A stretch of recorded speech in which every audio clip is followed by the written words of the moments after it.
এয়া হাতত লৈ ল'লোঁ ডায়লগ স্ক্ৰিপ্ট আৰু লাহে লাহে পঢ়িবলৈ ষ্টাৰ্ট কৰিছোঁ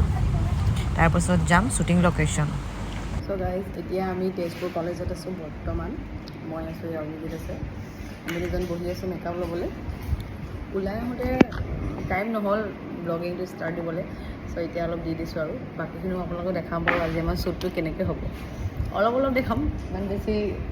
মানে এলাও নাই ত' আমি মনে মনে কৰি আছোঁ ব্লগিংটো অঁ ৰৈ থাকক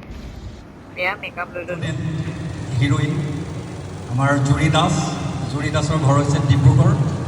বিভিন্ন ধৰণৰ মিউজিক এলবামৰ লগত জড়িত হৈ আছে জুৰি দাস আৰু তাৰপাছত হিৰো হিচাপে আমাৰ দুজন আছে এজন আছে অৰ্ণৱ আয়ান অৰ্ণৱৰ এখন চিনেমা পৰহি ৰিলিজ